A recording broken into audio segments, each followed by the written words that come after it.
Hola amigos, nos encontramos en esta ocasión para platicar de un tema que creo que debería de haber sido más sencillo, debería de haber sido algo simple, algo que todo el público debería de estar entendiendo, que es el régimen de incorporación. Entonces, sé que hay muchas dudas, sé que hay personas que a la fecha no saben si tienen que capturar su contabilidad o no, o cómo pueden pertenecer a este régimen, en qué momento se deben de salir, cuánto tiempo va a durar esta etapa de transición. Y hay muchas dudas respecto de algo que en un origen había sido concebido como muy fácil para que todos los microempresarios de este país se incorporaran a un régimen más formal de contribución. Y a veces el público percibe a la autoridad de una manera pues un tanto tajante a la hora de imponer decisiones, de imponer obligaciones. Por un lado tenemos al contribuyente que se siente así como víctima de robo cada vez de que le hablas acerca de que tiene que contribuir al gasto público, de que tenemos que pagar impuestos, pero por otro lado tenemos a una autoridad en donde cada vez desconfía más de los contribuyentes y entonces es un cuento de nunca acabar. Hay que partir del hecho de que por muchos años la autoridad ha buscado un esquema fácil, un esquema que a través del flujo de efectivo nos indique cuál es el nivel de ganancia de una persona y a través de ese nivel de ganancia pues hacer un pago más justo de los impuestos. Sin embargo, no lo ha conseguido. Hemos pasado por varios regímenes especiales como régimen simplificado, que al final fue muy complicado, recordarán. Después entramos a un régimen de pequeños contribuyentes que en un inicio era bastante bueno porque en un inicio estos contribuyentes podían facturar, pero de repente todo el mundo quería hacer régimen de pequeño contribuyente y decidieron eliminar la facilidad de poder expedir comprobantes o facturas y entonces se volvió un régimen exclusivamente para ventas a público en general, pero sí para el micro, pequeño empresario.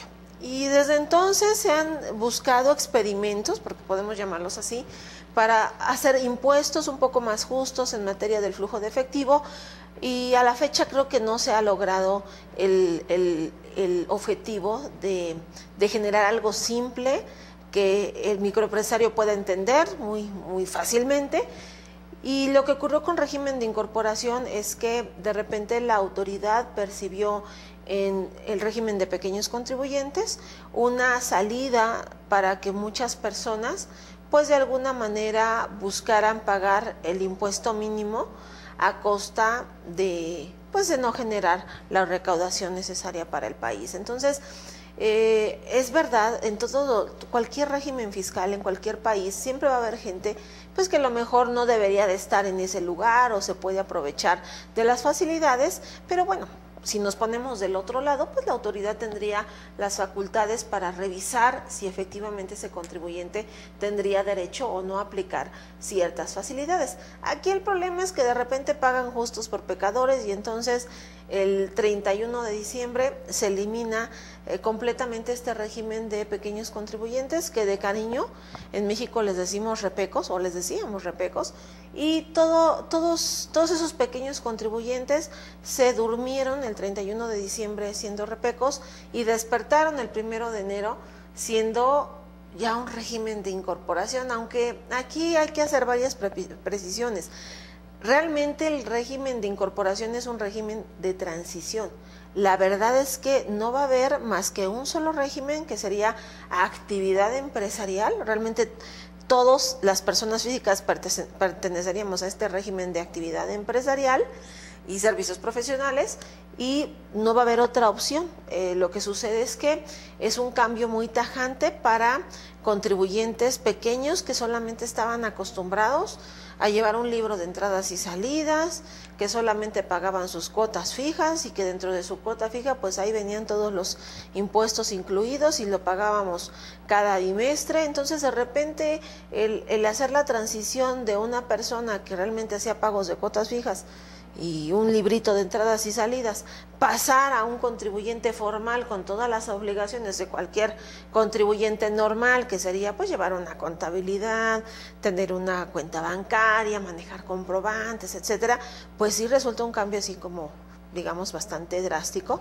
A veces yo he tratado de asemejar esta relación entre los contribuyentes y la autoridad fiscal como una especie de matrimonio a largo plazo, hasta que la muerte los separe. ¿Y por qué digo que hasta que la muerte los separe? Porque una persona física no puede cancelar su RFC hasta que no se muera.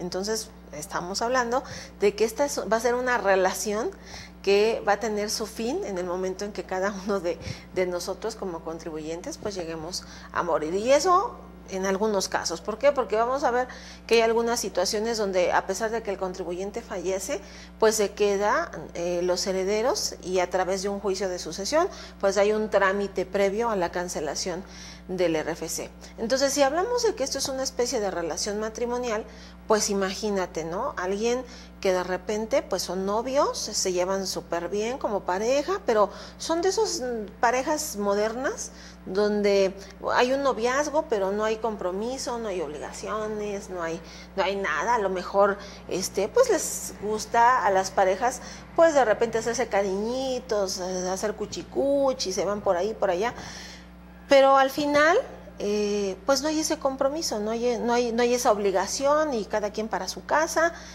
Pero imagínate que de repente esa pareja, pues por alguna razón se tiene que casar, ¿no? Y al casarse, pues ya adquiere una categoría diferente, ya hay un compromiso formal, incluso establecido en un contrato, y eso es algo similar a lo que les pasó a los repecos.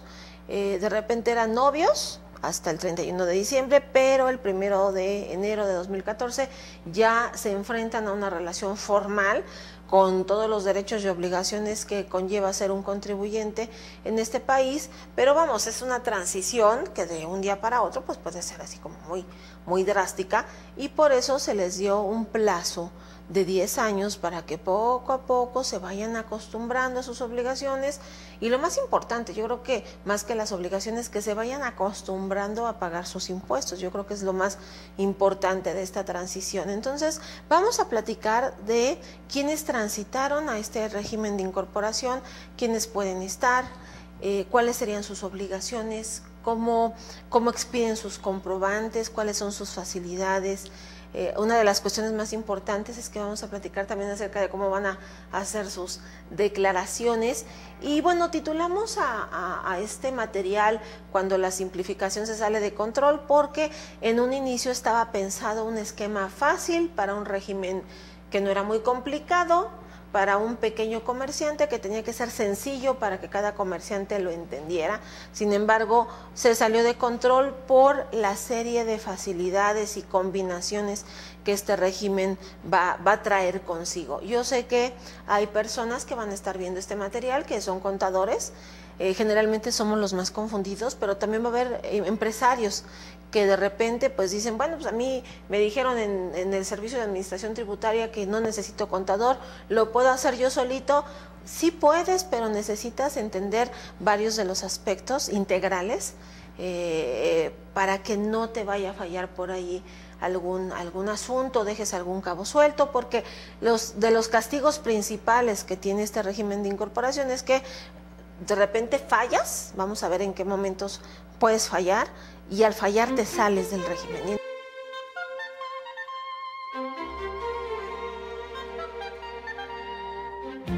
Entonces ya no tienes las bondades de la transición y te tienes que enfrentar a un régimen general, de ley de actividad empresarial, donde las obligaciones son como cualquier empresario de este país. Entonces, ten cuidado, porque a veces hay cosas que nosotros damos por sentadas o como las veníamos manejando tradicionalmente de alguna forma, creemos que todo va a continuar así. Y algo a lo que nos estamos enfrentando todos los contribuyentes a este ejercicio fiscal es que todos estamos ya incursionando a medios electrónicos, a contabilidad digital, a comprobantes digitales también, y eso no es ajeno a este régimen de incorporación. Ellos a su nivel, pero también se van a enfrentar a este nuevo mundo digital con obligaciones digitales, de tal forma que también vamos a platicar al final de un aspecto que yo creo que debes de considerar, que es el tema de las revisiones electrónicas que se van a dar por parte de la autoridad, porque al final de cuentas todos los contribuyentes vamos a ser tratados de la misma forma, aunque bueno, sabemos que el régimen de incorporación tiene sus propias facilidades. Y bueno, antes de comenzar a hablar del régimen de incorporación, yo creo que tenemos también que establecer ciertas cuestiones, porque a lo mejor el contribuyente se tiene que registrar, sí, tiene que pagar sus impuestos, pero aún existen esquemas que pueden ser útiles para personas físicas que venden a público en general. Hay casos donde la persona física vende productos o revende productos, si es que así lo quieres considerar, y esos productos que se revenden, bueno, provienen de una persona moral. Casos de empresas que venden por catálogo, algunas también compañías, laboratorios químicos, farmacéuticos que tienen ese esquema de venta, la gente que de repente vende productos también de belleza, se da mucho este esquema. Entonces tenemos aquí a personas que venden a público en general, amas de casa, a lo mejor estudiantes que en sus tiempos libres aprovechan estos recursos de reventa de productos para generar un ingreso extra. Y bueno, ellos podrían estar en el famoso régimen de incorporación, sí, puede ser una opción para ellos. Sin embargo, aquí a veces el problema no es tanto la facilidad del no pago de impuestos o pagar muy poquito, sino aquí el reto es que el régimen de incorporación, aunque no genera pago de impuestos, por lo menos en 2014, sí tiene el problema de la carga administrativa. ¿Por qué? Porque, bueno, al final de cuentas no pagan impuestos, pero sí tienen que expedir comprobantes digitales, sí tienen que llevar contabilidad, presentar declaraciones, informar datos. Entonces, hay ocasiones donde a una ama de casa, por ejemplo, se le puede complicar mucho este asunto por la cuestión administrativa. Y hay una solución para este tipo de personas que se dedican a la venta al menudeo. Hay una regla miscelánea, que es la que estamos viendo en su material, que es la regla 1310.3, y es una regla diseñada para los vendedores ambulantes, aunque como comentaba, puede ser utilizada por cualquier persona que se dedique a la compra y venta de productos a público en general, entendiendo que el público en general realmente no te va a solicitar pues factura o un comprobante con todos los requisitos, y por eso es que es fácil. Este régimen está diseñado para estos vendedores ambulantes, está diseñado para estos vendedores o revendedores de productos de catálogo principalmente, aunque bueno, si a lo mejor analizamos un esquema en particular, puede haber varias situaciones donde este régimen especial se puede aplicar, pero bueno, ¿cuáles serían los requisitos? De entrada, que la venta tú la hagas al público en general, porque no puedes expedir comprobantes. Y en segundo lugar, el nivel de tus ingresos. Los ingresos no deben de rebasar en el año de 300,000 pesos y tendrías que revender un producto o varios productos, pero de una persona moral. Entonces, ¿por qué tiene que ser de una persona moral? Porque aquí realmente la persona moral es la que se va a encargar de todo el paquete de obligaciones administrativas por cuenta del revendedor, de la persona física. ¿Y en qué consiste este régimen? Bueno, este régimen es un régimen especial, aclaro, no es régimen de incorporación. Este sería una alternativa para aquellos que a lo mejor se les haga complicado régimen de incorporación, pero que caigan en estos supuestos. ¿Y en qué consiste este régimen especial? Bueno, imagínense que yo soy persona física, soy ama de casa y de repente, pues, no sé, a lo mejor vendo joyas o vendo zapatos, ¿no? Por catálogo, a las mujeres se nos da mucho el gusto por los zapatos y las bolsas. Y bueno, imagínense que voy a la empresa donde compro los productos que yo revendo y compro 10 pares de zapatos. imagínense que, bueno, como me dan precio de mayoreo, pues cada par de zapatos me cuesta 200 pesos. Entonces, la empresa donde yo compro los zapatos me va a expedir un comprobante fiscal, un CFDI, de la compra de mis 10 pares de zapatos a 200 pesos cada uno, serían 2,000 pesos de mi factura de compra. Entonces, yo puedo optar por decirle a esta persona moral, oye, pues bueno, yo te estoy comprando los zapatos, pero tú me sugieres un precio de venta al público, es una sugerencia. Tú me dices que el precio de venta al público más o menos debe de ser de 300 pesos por cada par. Ahora, una persona, pues sabemos que en México se da mucho esto del regateo, etcétera. Entonces, sí puede variar en que a veces yo lo den 310 o 290, etcétera. Pero vamos, el precio sugerido de venta serían 300 pesos y tú me sugieres ese precio de venta. Entonces, tú sabes cuál va a ser mi utilidad en la venta de estos 10 pares de zapatos, porque al vender estos 10 pares, yo le voy a sacar a cada par pues 100 pesos de utilidad, entonces serían 1,000 pesos de utilidad por la venta. Aquí necesitamos mucho de la cooperación de la persona moral, porque la persona moral en ese momento yo le voy a solicitar esta opción, y lo que hace la persona moral es que le agrega un complemento al CFDI, a la factura electrónica, en donde va a aparecer el impuesto sobre la renta de la utilidad que yo estoy generando. Entonces, la persona moral lo que hace es que de estos 1,000 pesos que yo voy a ganar por la venta de estos zapatos, inmediatamente me calcula el impuesto que me corresponde como un esquema similar a los asimilados a salarios. Es un esquema asimilado a salarios, me calcula el impuesto con la tarifa de los asalariados, me calcula el impuesto sobre la renta de estos 1,000 pesos, por poner un ejemplo, digo, es algo hipotético, vamos a suponer que de impuesto den 150 pesos, entonces la factura al final va a traer mi RFC, porque obviamente debo de estar inscrito, va a traer el concepto de todo lo que se está, los zapatos que me están vendiendo, el valor total de la compra, son 2,000 pesos, y luego el complemento que sería el impuesto sobre la renta, que se retiene en términos de esta regla 1313, que serían 150 pesos. En total yo voy a pagar 2,150 pesos.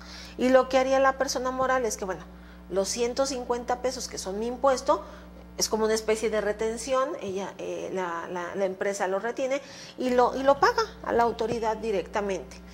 De tal manera que en esta facilidad, en este esquema, pues realmente la obligación de la persona física únicamente pues está registrada en el RFC, o sea, yo tendría que registrarme al RFC, se me tendría que expedir un CFDI por la compra de todos mis productos, y en ese CFDI pues va a venir el espacio donde se me va a calcular de mi utilidad estimada, pues el impuesto sobre la renta que voy a estar generando lo voy a tener que pagar junto con el precio de mis productos, y la persona moral obviamente va a tener que hacer el entero de esta retención. Entonces los contribuyentes que ejerzan esta opción deben de además por escrito, hacer un escrito libre y pedirle a la persona moral que quieren aplicar la facilidad como asimilado a salarios, quieren aplicar la facilidad de esta regla miscelánea para que entonces se haga este proceso y este complemento a los comprobantes digitales. Aquí la cuestión interesante de este régimen especial es que la persona física únicamente tiene obligación de conservar todas sus facturas de compra de sus productos, porque esa factura que ya incluye la retención de impuestos sobre la renta hace la equivalencia a una constancia de retención, pero de pago definitivo de tus impuestos. Entonces, vamos, para una ama de casa, para una persona que pues no se le da mucho esto de los impuestos y los trámites, pues esto es bastante fácil, ¿no? ¿Por qué? Porque pues mi trabajo nada más es conservar y archivar todas mis facturas de compra de productos. Ahí viene el impuesto que cada evento yo pago, y entonces resulta práctico porque ese comprobante, esa factura electrónica que contiene el impuesto se convierte en mi comprobante de pago definitivo de impuestos. No tengo que hacer declaración anual, no tengo que hacer contabilidad, no tengo que hacer mayor trámite. Realmente aquí el que se encarga del pago de de mis retenciones es la persona moral, entonces resulta bastante atractivo. Nada más tengan cuidado porque este régimen especial solamente puede ser utilizado para personas físicas que compren y vendan productos. Estamos hablando de una reventa de productos. No puede ser aplicado para las comisiones, o sea, la gente que cobra una comisión. No está diseñado, ahí tendríamos que estar hablando de un régimen general, de un régimen de actividad empresarial, pero bueno, para los que compran y venden productos de una misma persona moral, creo que podría ser una buena opción, muy sencilla, a lo mejor antes de estar pensando en el famoso régimen de incorporación.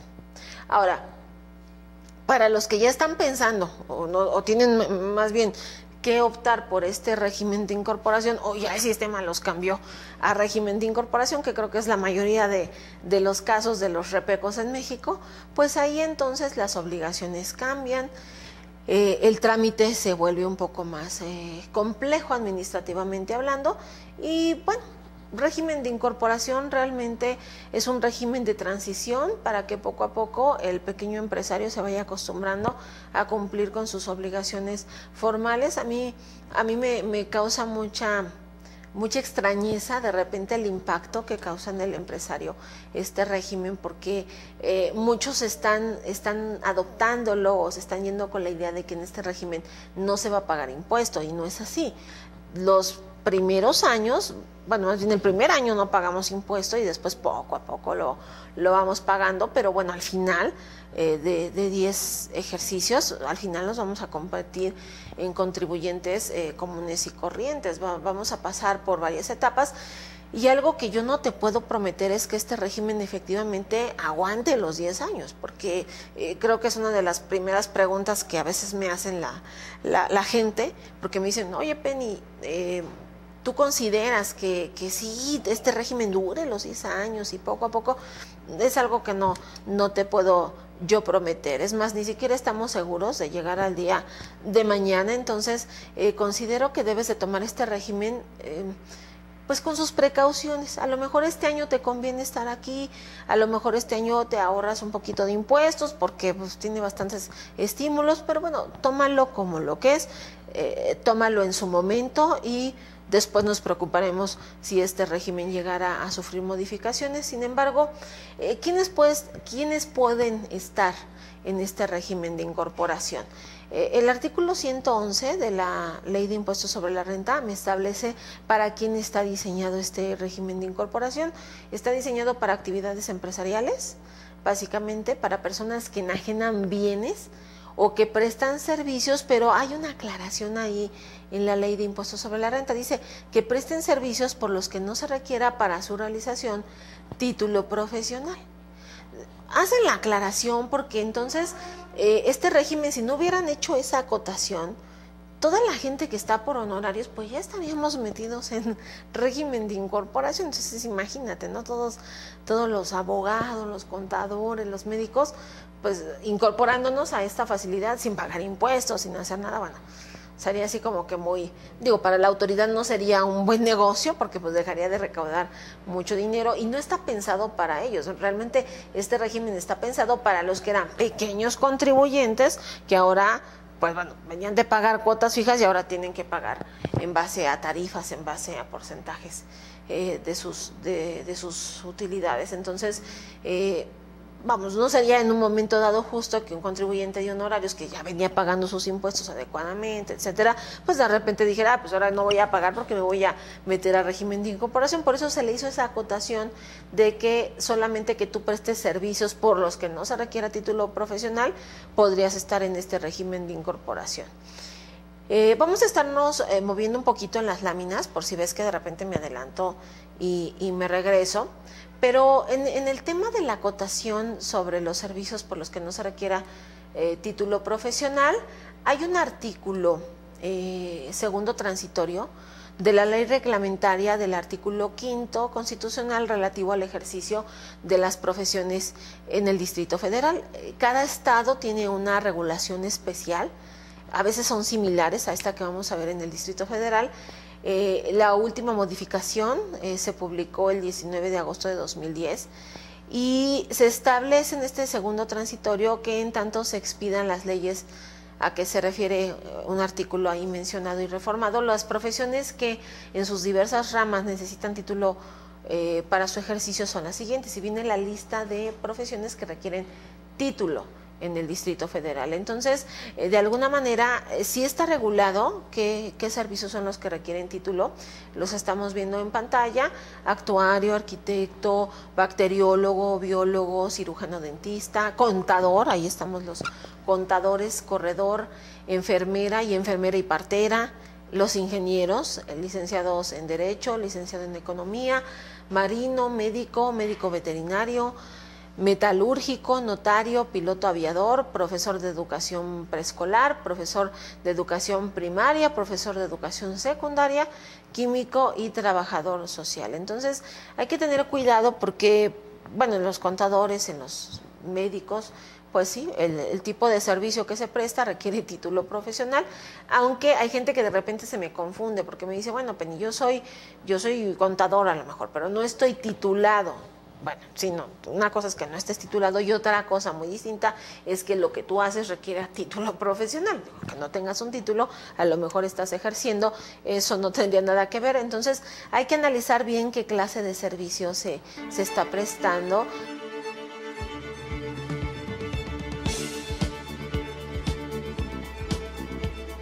De repente hay muchas dudas con el tema de los médicos porque, bueno, hay consultorios médicos que por ahí también tienen su farmacia anexa al consultorio y venden medicamento. Ocurre también con los veterinarios y, bueno, ahí tendríamos que separar. ¿Por qué?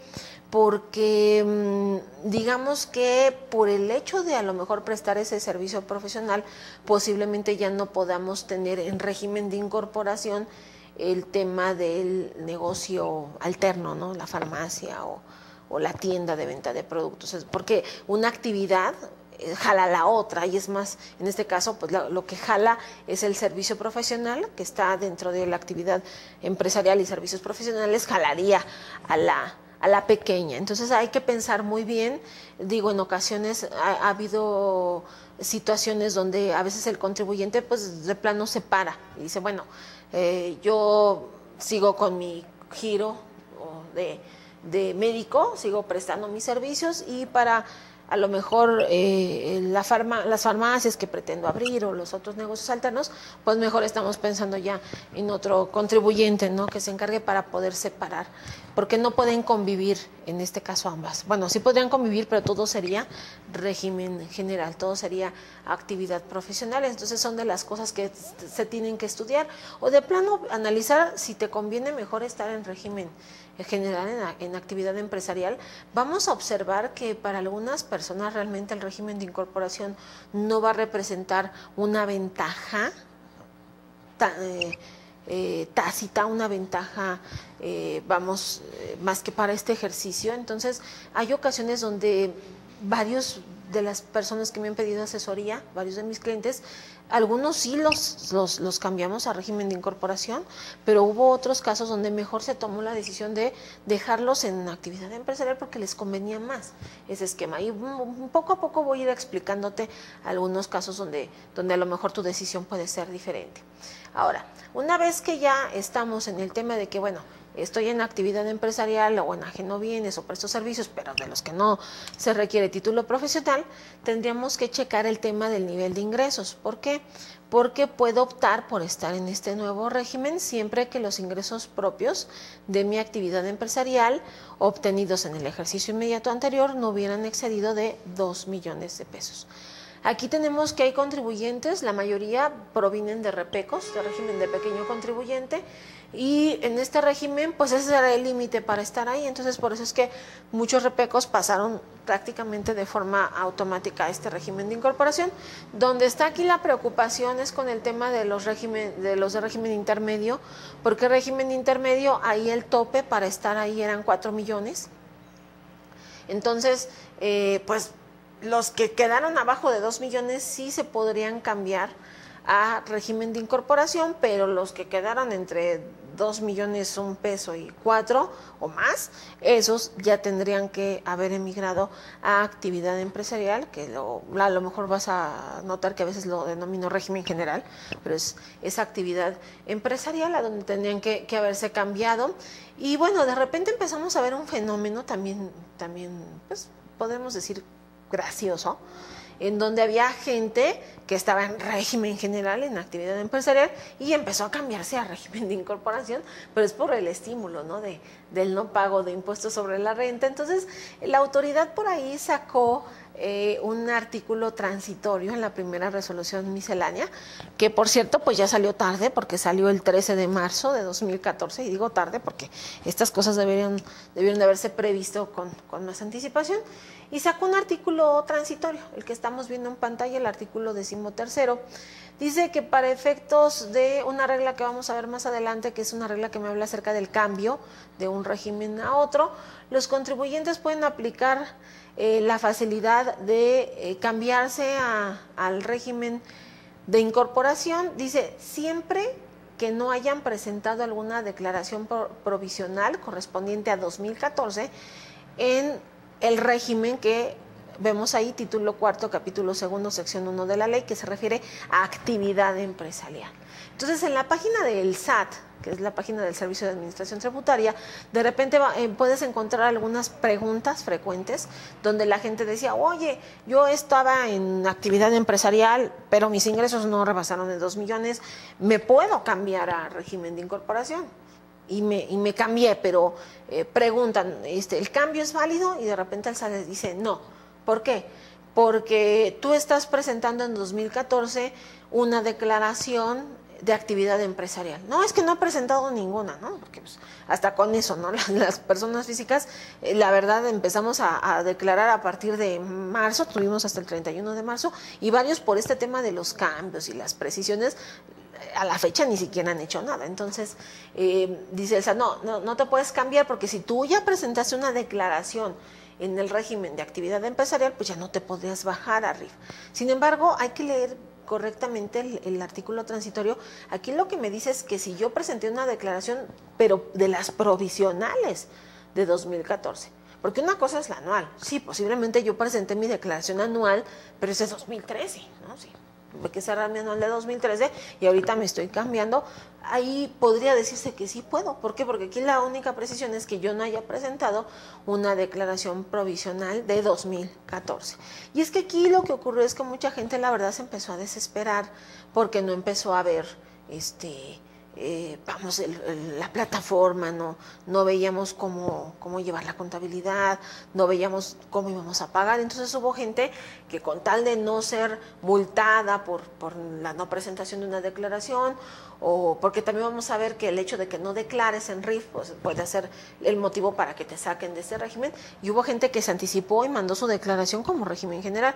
Esa es la parte peligrosa, porque si tú no hiciste tu cambio a régimen de incorporación y presentaste tus pagos provisionales ya como régimen general de actividad empresarial, pues realmente la computadora fue la que ya te cambió a régimen general. Ahora, a veces el contribuyente dice, oye, pero es que no sabía, a mí no me habían dicho, a lo mejor yo declaré mal, etcétera. ¿Se podría hacer algo?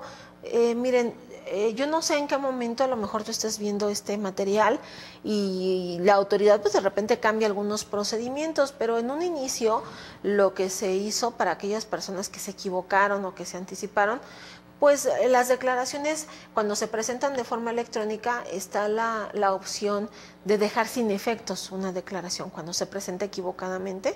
Entonces, se le sugirió a ese tipo de personas, bueno, deja sin efectos ese pago de impuestos o esa declaración que presentaste en un régimen equivocado y presenta tu cambio a régimen de incorporación. En algunos de los casos sí funcionó, pero bueno, no sé si en este momento a lo mejor el sistema tenga alguna limitante que ya no te permita hacer ese cambio, ¿no? Pero en un inicio se podía dejar sin efectos esa declaración presentada en un régimen equivocado. Pero bueno, una vez que hacemos esta precisión, estamos hablando ahorita de los contribuyentes que ya estaban registrados y que como desapareció el régimen de pequeños contribuyentes y desapareció el régimen intermedio, pues ahora no les queda o más que régimen de incorporación o régimen general. No hay más que esos dos, aunque al final todos vamos a transitar a actividad empresarial. Sin embargo, hay personas que apenas se van a incorporar, o sea, microempresarios que a lo mejor en este momento dicen, es que yo voy a poner mi negocio, voy a poner una papelería, voy a poner mi tapalería, una barrotera, apenas me voy a dar de alta, ¿podría yo entrar a este régimen de incorporación?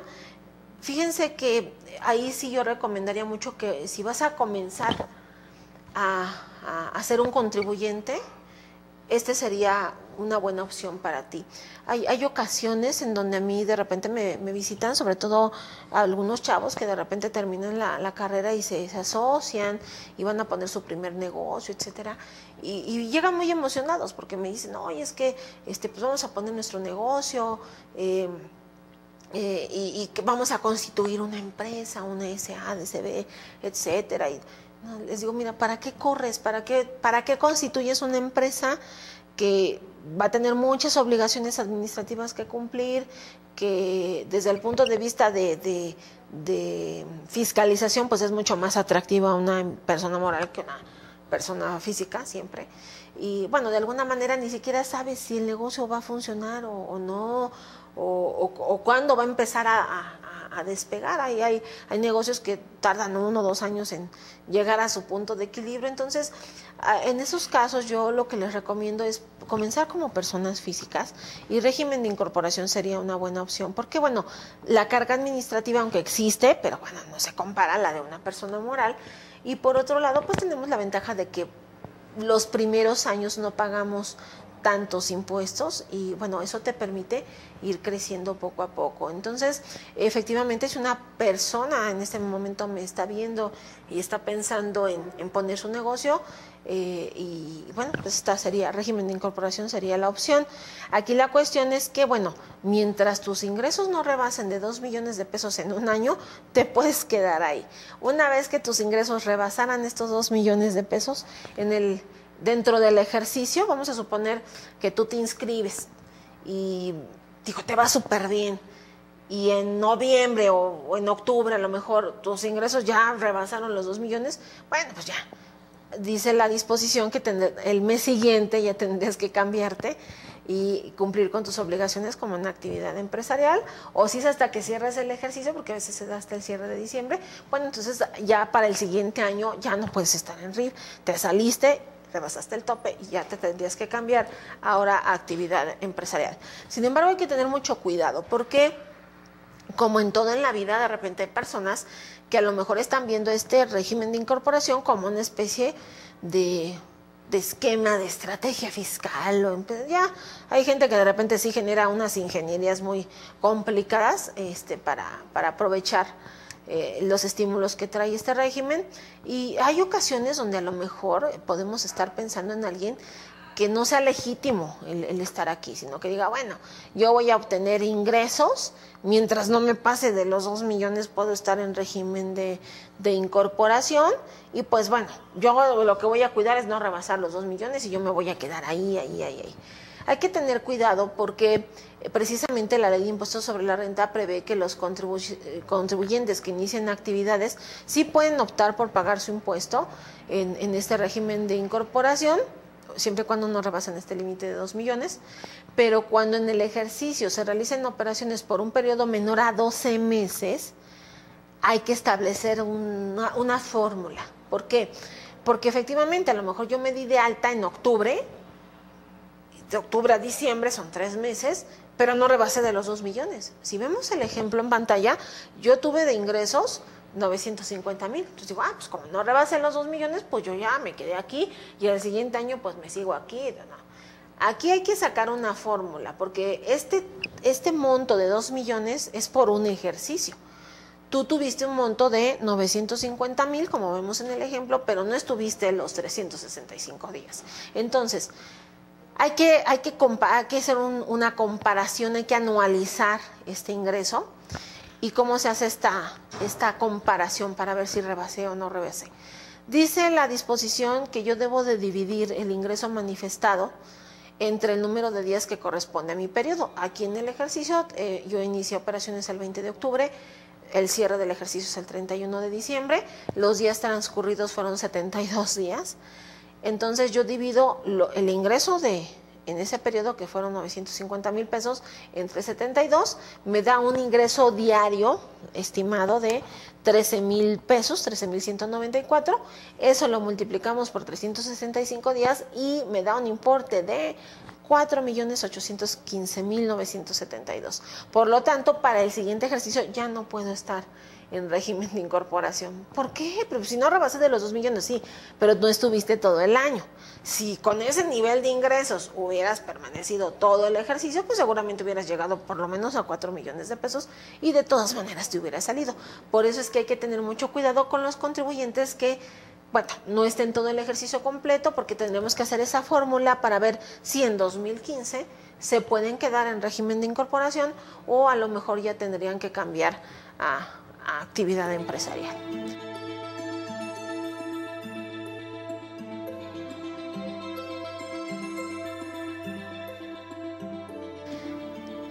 De tal forma que entonces tenemos el caso de los que son nuevos en régimen de incorporación porque apenas van a iniciar operaciones, pero también tenemos el caso de gente que ya venía de repecos, régimen de pequeños contribuyentes, en donde se hizo un cambio automático. Lo que nosotros estamos viendo en pantalla es la regla que fundamenta este cambio automático, porque de repente las personas se sienten molestas, ¿no? Porque dicen, bueno, ¿en qué momento yo firmé, ¿no?, de que ya iba a estar en régimen de incorporación, si yo hacía mis pagos en las oficinas estatales? ¿Dónde firmé? ¿Dónde dije? Bueno, aquí está diciéndote esta regla miscelánea, que los contribuyentes que al 31 de diciembre estaban en el régimen de pequeños contribuyentes están relevados de cumplir con su obligación de presentar un aviso de cambio, porque el sistema, la computadora del SAT, ya se encargó de cambiar a todos los repecos, como les decimos de cariño, a régimen de incorporación. Entonces,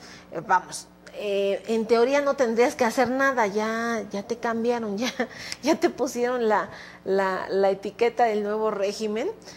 Lo único malo es que hay estados de la República, por ejemplo en Chiapas, en la ciudad de Tuxtla, donde las oficinas estatales están solicitando de todas maneras que el contribuyente presente una especie como que de baja, vamos a llamarle así, de baja ante la oficina estatal, para que la oficina estatal, bueno, ya cierre tu expediente, aunque sabemos que ahora ya no vas a cumplir tus obligaciones en las oficinas estatales, realmente es directamente en la federación, en las oficinas del SAT, es a donde generalmente se acude a hacer trámites, a realizar consultas, pero hay oficinas estatales que exigieron que el ex repeco, pues, nada más como trámite presentara su baja de la oficina, y bueno, pero hubo estados donde no. Entonces, bueno, aquí tendrías que consultar en tu estado si era necesario presentar algún tipo de trámite adicional, o con el simple cambio automático que hizo el sistema del SAT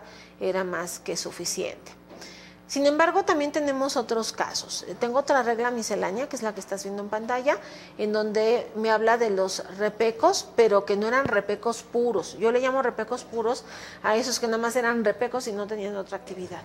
Hay repecos que podían estar combinados con otros regímenes fiscales, como arrendamiento, como salarios, como asimilados, etcétera, intereses, ¿no? Entonces, esta regla fue bastante comentada, porque lo que nos dijo esta regla es que si el repeco tenía otro régimen fiscal aparte vigente, pues tampoco tenía que presentar ningún trámite, porque el sistema se encargó de mandarlo al régimen de actividad empresarial. O sea, esos los mandaron al régimen general, régimen de actividad empresarial. Entonces, esos ya se les hizo el cambio automático. Entonces, esa era la parte preocupante, porque había repecos que efectivamente estaban por salarios, que es uno de los casos más comunes, y el sistema pues ya los cambió, pero los cambió a régimen general, los cambió a actividad empresarial. Y entonces tú tendrías que haber revisado o estar revisando en este momento dónde te puso el sistema, porque el sistema te mandó a régimen general, pues ya eres un contribuyente formal con todas las obligaciones comunes y corrientes de cualquier empresario.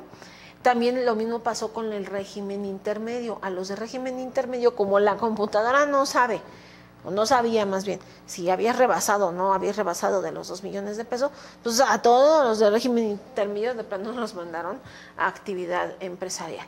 Ahora dice la regla que no obstante lo anterior, los contribuyentes citados, cuyos ingresos durante el ejercicio 2013 no hubieran rebasado de los 2 millones de pesos, y que no incurrieran en alguna de las fracciones, que son las prohibiciones para estar en régimen de incorporación del artículo 111, que son fracciones de la 1 a la 5 del artículo 111 de la Ley de Impuestos sobre la Renta, podrán optar a más tardar por presentar el 31 de enero, que aquí a través de transitorio se fue prorrogando hasta abril la presentación del aviso, podrán optar por tributar en régimen de incorporación.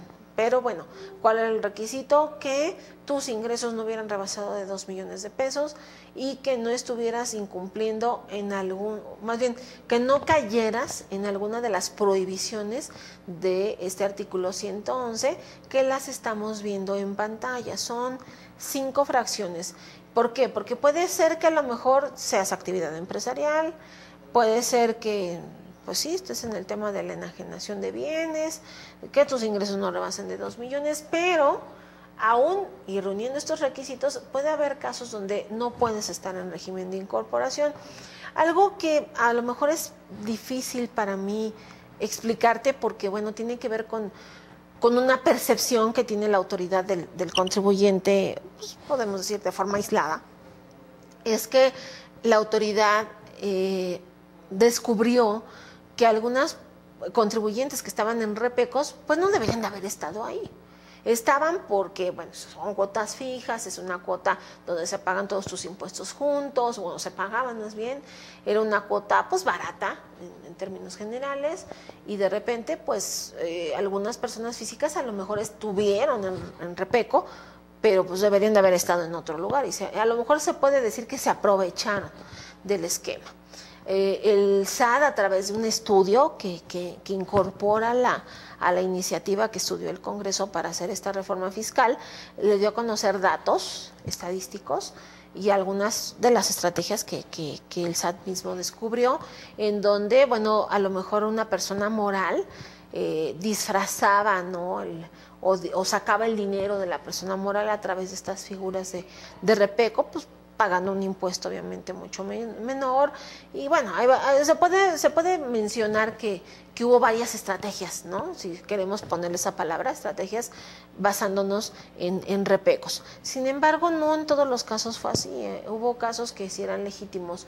Desafortunadamente aquí el SAT lo que detectó fueron estándares en los cuales ellos dicen, bueno, esta persona por tener este tipo de característica no podría estar en RIF. ¿Por qué? Porque, bueno, a lo mejor es legítimo, pero podría prestarse a la generación de una planeación o una estrategia para reducir el pago de sus impuestos. Entonces tengo 5 prohibiciones para estar en régimen de incorporación, y la primera es para aquellas personas que sean socios o accionistas o integrantes de una persona moral, o a lo mejor no eres el socio directo, pero eres una parte relacionada con una persona moral en términos del artículo 90 de la Ley de Impuestos sobre la Renta, o dice, o cuando exista vinculación en términos de la Ley de Impuestos sobre la Renta, también no podrías estar en RIF. ¿Por qué? Porque pues el tener esa relación, esa vinculación, pues podría darse o prestarse a que a lo mejor se están sacando, ¿no?, las utilidades de la empresa en un régimen donde no se está pagando impuestos. Y digo, no es en todos los casos, no toda la gente lo piensa así, pero sería una limitante para estar en RIF. El artículo 90 de la Ley de Impuestos sobre la Renta me dice que se considera que 2 o más personas son partes relacionadas cuando una participa de manera directa o indirecta en la administración, control o capital de la otra. O sea, no estamos hablando de socios a lo mejor de 1%, no. Estamos hablando de que, bueno, a lo mejor yo soy la esposa del representante legal de la persona moral. Ahora, no por ser esposa de un representante legal, yo no puedo ser RIF, no. Aquí la prohibición es que yo le vendiera a esa persona moral o tuviera una relación comercial directa con esa persona moral, porque hay una vinculación entre el representante legal y yo. O a lo mejor yo soy la representante legal de la empresa y quiero aparte tener mi negocio. Bueno, ahí yo tendría esa prohibición por ese tipo de vinculación que ya existe con la persona moral. O dice, o cuando una persona o grupo de personas participa directa o indirectamente en la administración o control o el capital de dichas personas. A veces se da al revés, a lo mejor la persona moral, porque puede ser una persona moral, interviene directamente en las decisiones que se toman en mi negocio, porque soy una especie como de sucursal, ¿no? O ente directamente relacionado con la persona moral. Ahí podríamos entender que tampoco por la vinculación. Dice, o cuando exista vinculación entre ellas de acuerdo con la legislación aduanera. Aquí les pongo el artículo 68 de la ley aduanera, porque ahí es donde me explica qué se considera como vinculación. Me dice que se considera que existe vinculación entre las personas en los siguientes casos. Si una de ellas ocupa cargos de dirección o responsabilidad en una empresa de la otra, por eso les decía, aquí ya encontramos una relación. Si están legalmente reconocidas como asociadas en negocios. También si tienen una relación de patrón y trabajador, pues hay que tener cuidado con los trabajadores, porque de repente, si a lo mejor el trabajador, no es que el trabajador no pueda tener un negocio, no, sí, pero si el negocio del trabajador, yo soy su principal proveedor del producto o me vende directamente a mí, pues a lo mejor eso es lo que ya no se puede, porque ya hay una vinculación directa. También si una persona tiene directa o indirectamente la propiedad, control, posesión del 5% más de las acciones, partes sociales, aportaciones o títulos de circulación y con derecho a voto en ambas. Si una de ellas controla directa o indirectamente a la otra, pues te digo que esto es así como muy ambiguo, ¿no? Porque dice directa o indirectamente, pero hay un control, ¿no? Hay un mandato, hay una obediencia por ahí, subordinación. Si ambas personas están controladas directa o indirectamente por una tercera persona, a lo mejor somos dos, no sé, puedo hablar de una amiga y yo. Mi amiga tiene su propio negocio pequeño, yo también tengo mi propio negocio, pero hay una empresa que es la que realmente toma las decisiones y tiene el control directo sobre nuestras operaciones. Ahí tampoco podría estar, o sea, sí puedo hacer mi actividad, pero no en RIF, puedo estar, pero en actividad empresarial. Si juntas controlan directa o indirectamente a una tercera persona moral, también, a lo mejor mi amiga y yo somos representantes de otra empresa, pues también eso nos imposibilitaría el ser RIF. O dice al final, si son de la misma familia. Y eso es lo que sí como que de repente varios así como se me friquearon porque dijeron, ay, espérame, somos dos hermanos, Penny, yo tengo una carpintería y mi hermano tiene una tienda de abarrotes. ¿A poco no podemos ser RIF? No.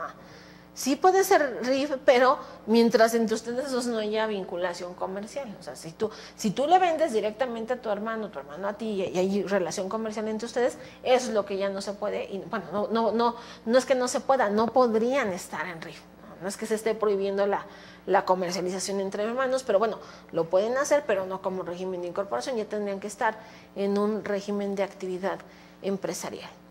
Otra de las prohibiciones es cuando los contribuyentes realizan actividades relacionadas con los bienes raíces, con capitales inmobiliarios, negocios inmobiliarios o actividades financieras, salvo aquellos que únicamente obtengan ingresos por la realización de actos de promoción o demostración personalizada para la compraventa de casas, habitación o viviendas.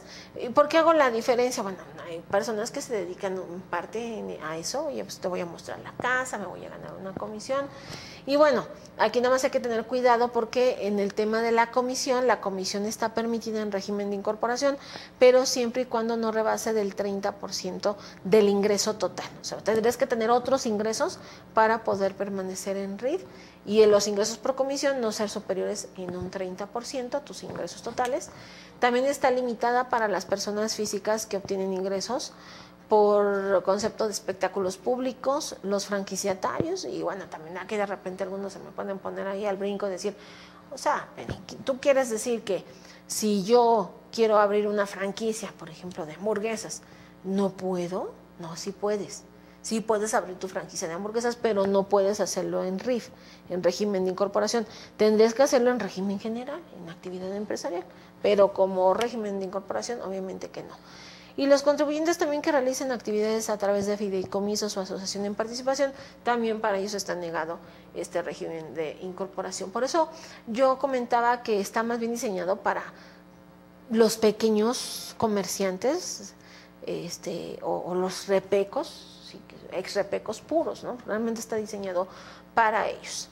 Y bueno, con este tema de que había ex repecos que tenían otra clave y que el sistema los cambió directamente a actividad empresarial, pues de repente empezaron a surgir algunos casos donde al ex repeco se le hizo injusto porque decía, bueno, pues es que yo qué culpa tengo, soy empleado de una empresa, soy asalariado, pero pues aparte tengo mi papelería, ¿cuál es el problema de tener un negocio adicional, ¿no? Y más cuando en México los salarios no están así como muy altos que digamos, y bueno, de repente necesitamos subemplearnos, ¿no? Para completar la quincena o el gasto. Entonces, mucha gente me dijo, oye, espérame, pues ya me cambiaron a régimen general, pues yo a lo mejor preferiría no dejar mi trabajo o cambiar, o qué puedo hacer, ¿no? Para permanecer con las ventajas de RIF.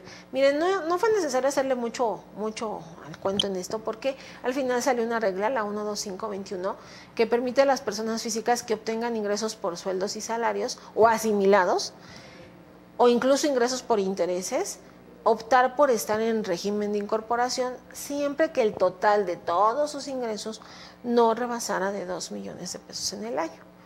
Entonces esta fue una opción, una facilidad para aquellos contribuyentes que aparte de ser trabajadores o empleados, pues también tenían aparte su negocio en pequeño. Ahora, hubo casos donde no hubo opción de cambiarse a RIF, que eran aquellos repecos que a lo mejor también se dedicaban a la actividad de arrendamiento.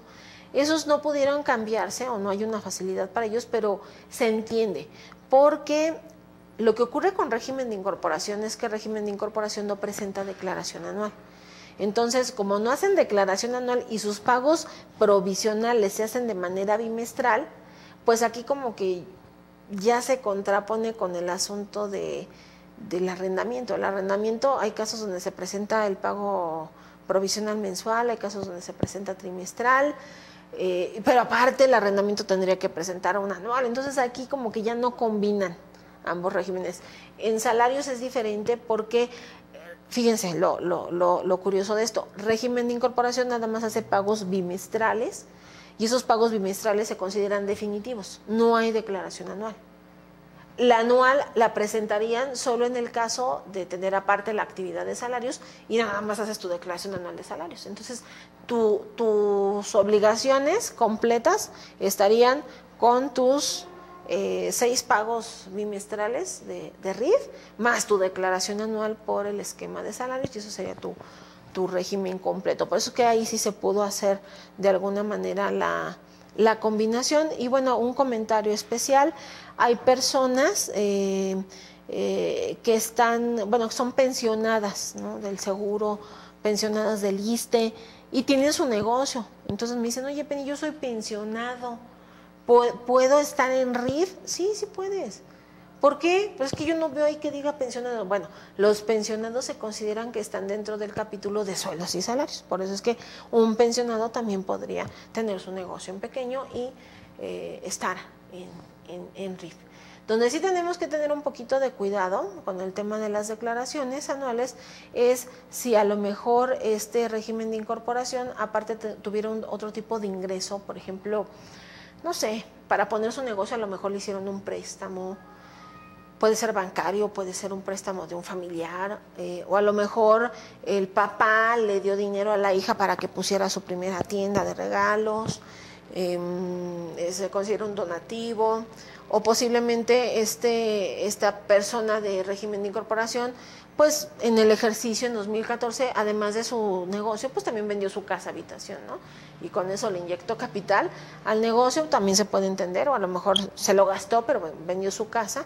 Hay que tener cuidado con esos ingresos especiales por donación, por premios, por préstamos, por herencias, por enajenación de casa habitación, porque, bueno, no tiene nada que ver con el régimen de incorporación, no afectan para nada tu contabilidad ni tus cálculos, pero sí tendrías en esos casos especiales que presentar una declaración anual nada más informando esos ingresos, podemos llamarle exentos o no objeto de la ley, esos ingresos exentos nada más informándolos para que en un momento dado la autoridad no se confunda y por el hecho de no haberlos informado pues te cobre el impuesto, pero no el impuesto como RIF, el impuesto con la tarifa general que se aplica.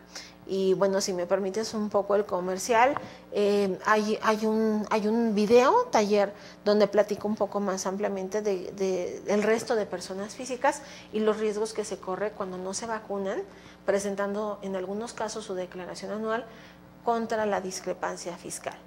Pero bueno, vamos a continuar con el desarrollo de esta plática y bueno, independientemente de que tú seas de los contribuyentes que ya el sistema los jaló a RIF o que tuvo que hacer su trámite de cambio de régimen fiscal o que estés pensando a lo mejor apenas en darte de alta y registrarte como régimen de incorporación, es conveniente entonces que analicemos cómo es el trámite.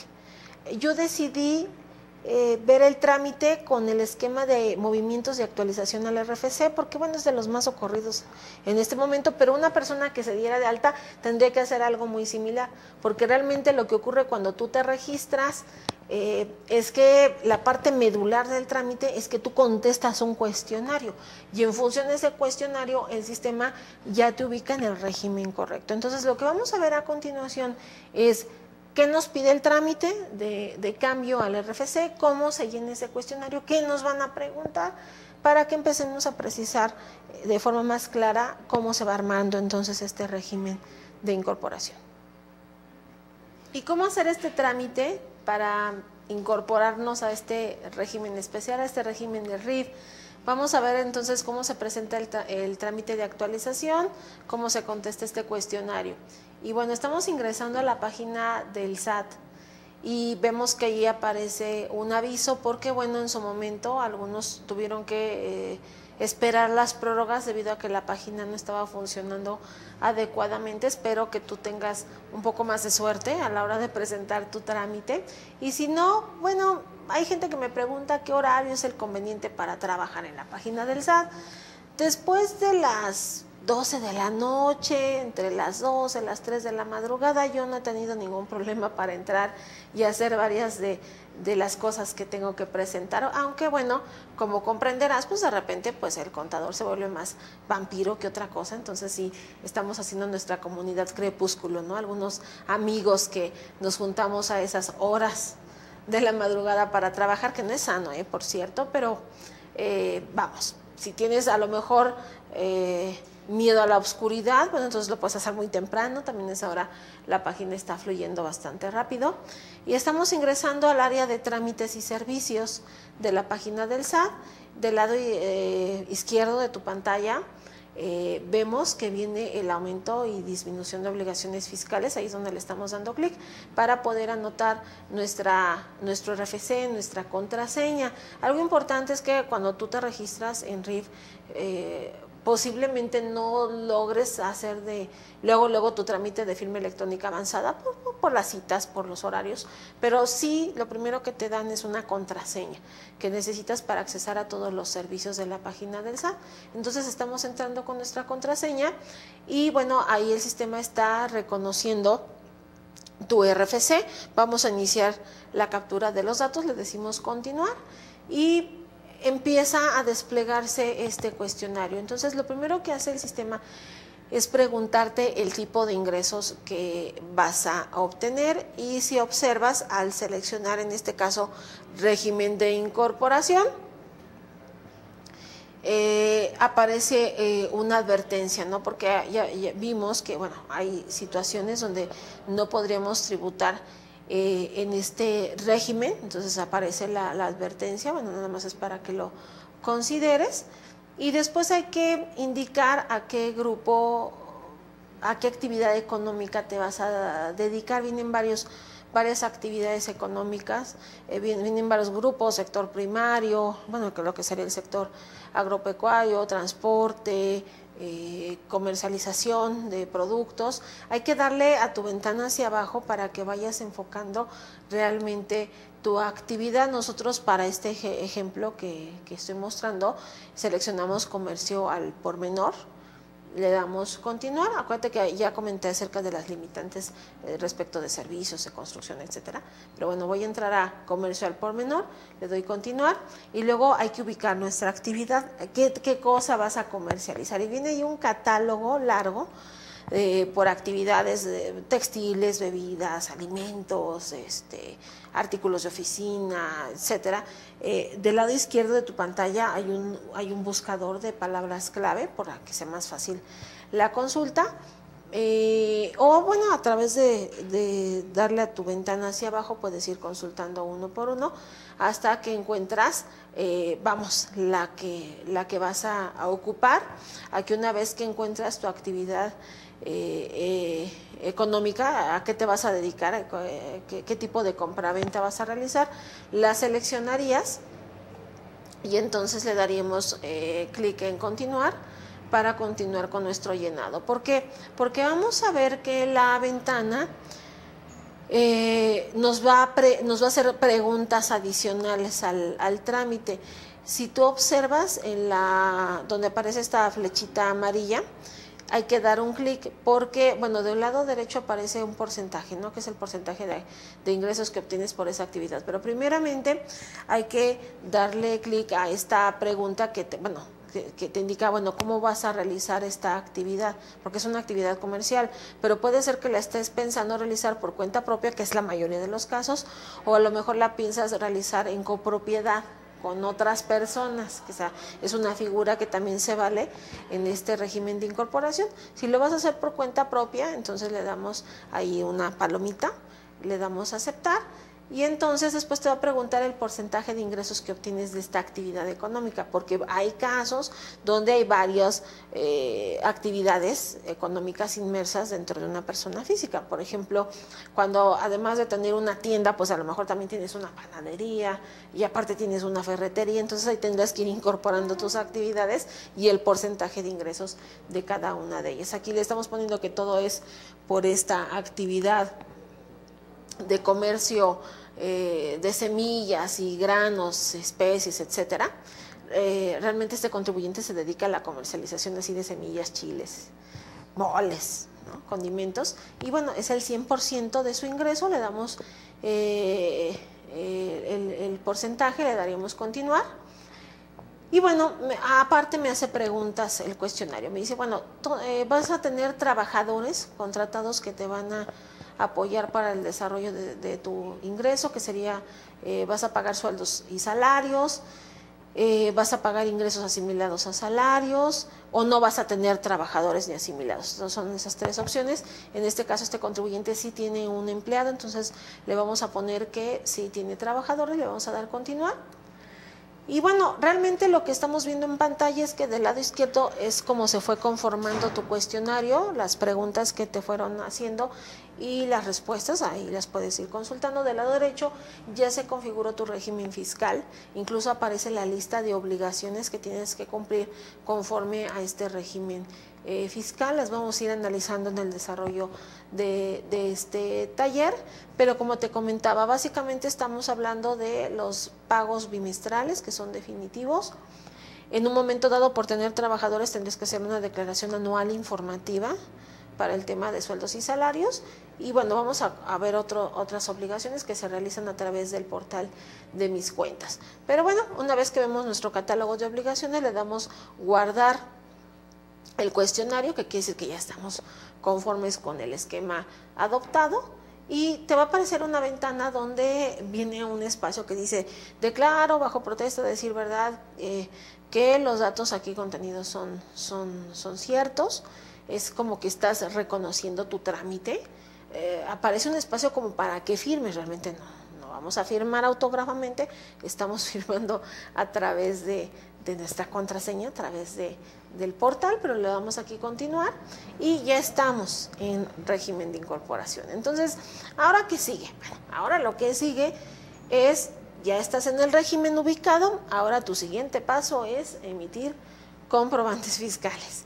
Y bueno, aquí con el tema de los comprobantes fiscales, la mala noticia es que pues ya para estas fechas estamos hablando de comprobantes digitales, son comprobantes que se hacen utilizando una computadora, utilizando la internet y que tienen una particularidad, pasan por las manos de un proveedor autorizado de certificación. Entonces, no nada más es a lo mejor tener un sistema de facturación, sino a lo mejor contratar un PAC.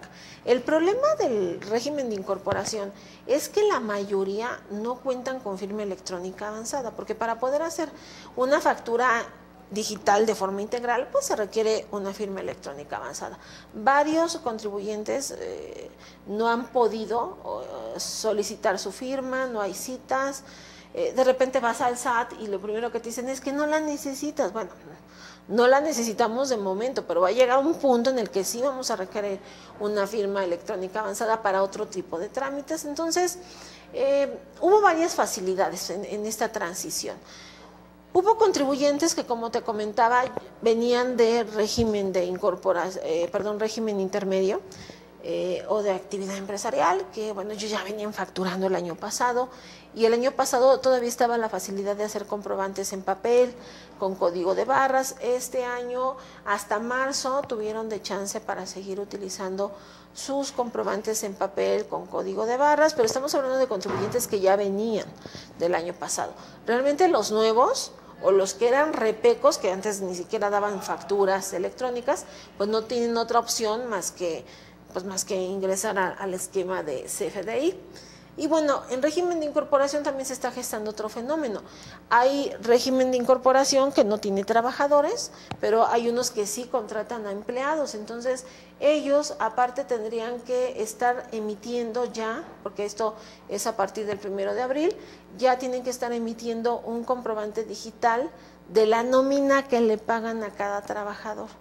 Si tienes 2 trabajadores y les pagas por semana, tendrás que estar haciéndoles en lugar, o sea, lo haces por ellos, haciendo tu nómina digital en un comprobante fiscal con todos los requisitos de un CFDI respecto de tus trabajadores. Entonces, aquí lo que vemos es un artículo 46º transitorio, 46 transitorio, de la resolución miscelánea, donde se estableció una facilidad para los de régimen de incorporación, en donde les dieron chance, bueno, que de enero a marzo siguieron pagando su nómina de forma tradicional, pero a partir del 1 de abril toda la nómina se tiene que hacer de forma digital.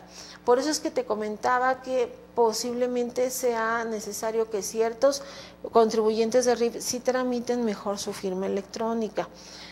Ya para utilizar un paquete de nóminas, ahí sí el proveedor de certificación te va a solicitar la firma electrónica para generar la nómina digital.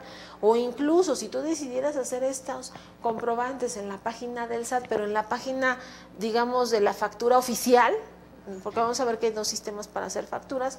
En el sistema oficial de generación de comprobantes de la página del SAT, que por cierto es gratuito, pues podrías hacerlo. Vamos a ver cómo se haría un recibo de nóminas. El problema es que hay que firmar con tu firma electrónica avanzada. Por eso es que hay ejemplos donde el RIF no puede aceptar un no por respuesta del SAT de que no necesitas la firma electrónica, y hay ocasiones donde sí va a tener que hacer su trámite adicional para poder hacer su nómina digital, porque va a ser más fácil a veces a través de un programa que a través de la página del SAT. Como vamos a ver a continuación, un recibo de nómina digital, bueno, se llena como si fuera una especie de factura, y aquí en los datos del emisor pues estamos hablando de los datos del patrón.